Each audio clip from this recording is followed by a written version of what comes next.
My good old, dependable GE dishwasher started leaking last week. Now this machine is 20 years old and it runs well enough. So I decided to change that bottom door seal. I discovered there are actually two ways of doing this.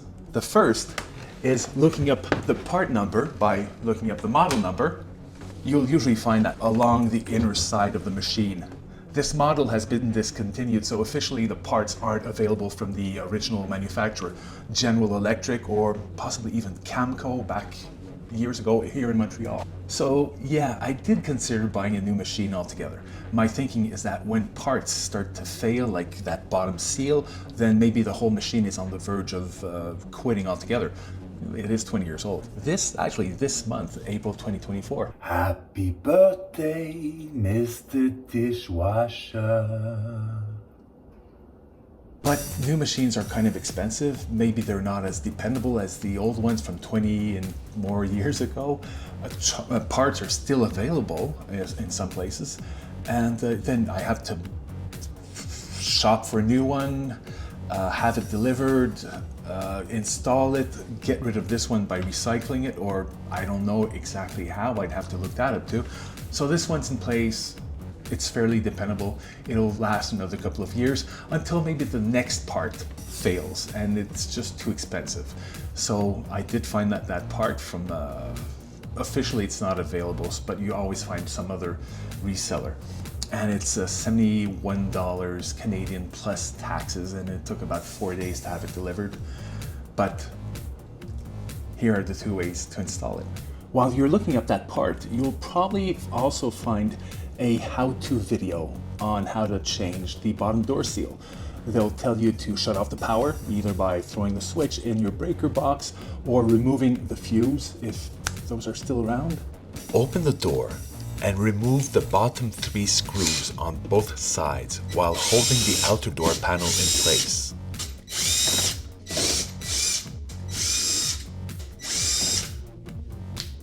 Still holding that outer panel, close the door. Now slightly pull the bottom of the front panel forward and then straight down and set it aside.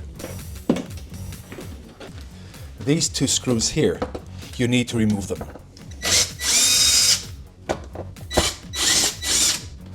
And then loosen these 2 top screws.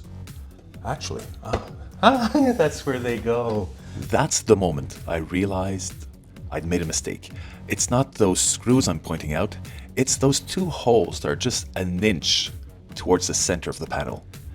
And those missing screws were actually in my pocket.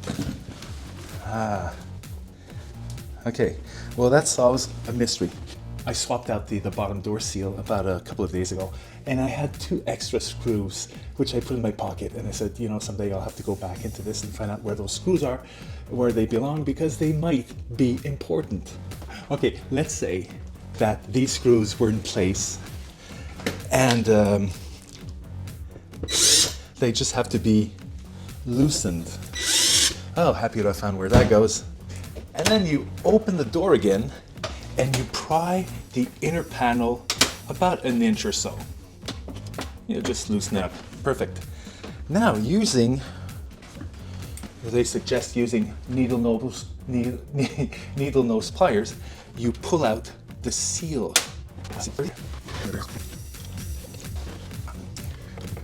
Here's the seal. So by pulling this up a bit, you should be able, okay, that's a bit in the way. There we go. You pull this out. Now, I won't pull out mine out completely because I just swapped it out, but this is what it is. This is what $71 in plastic and some sort of silicone coating gets you. So you pull it out gently and note where it slips back in, so you know exactly into which groove it slides back into. Once that is done, Reverse the entire process to reassemble the door.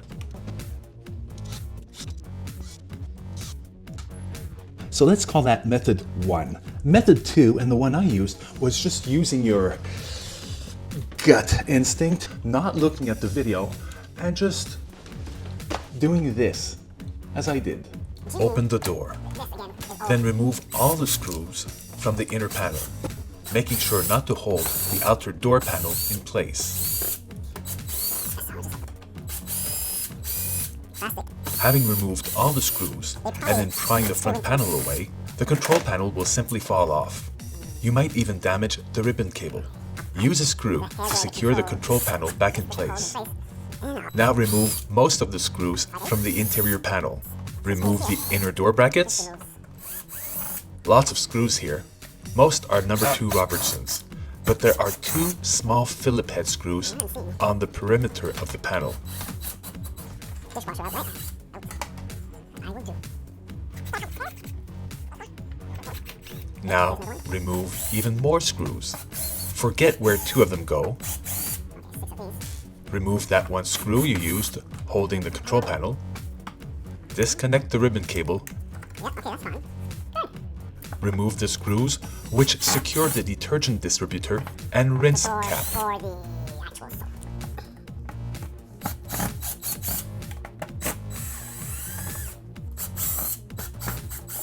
Now remove the switch interlock assembly. Disconnect the control board and then pry the panels apart. You'll find they're held together with something resembling hardened tar. Off with the inner panel and set everything aside while you wait for the new bottom door seal to arrive. As an option, you could look up the appropriate way of changing the bottom door seal. Having tried both methods, I can assure you that method 1 is the way to go. Though I did learn a whole bunch of stuff by taking the entire door panels apart, in making this video. I found out what the parts were, and taking it apart a second time, I found where those 2 screws, those 2 mysterious screws, fit into the panel. So still, method 1. Yeah, definitely method 1.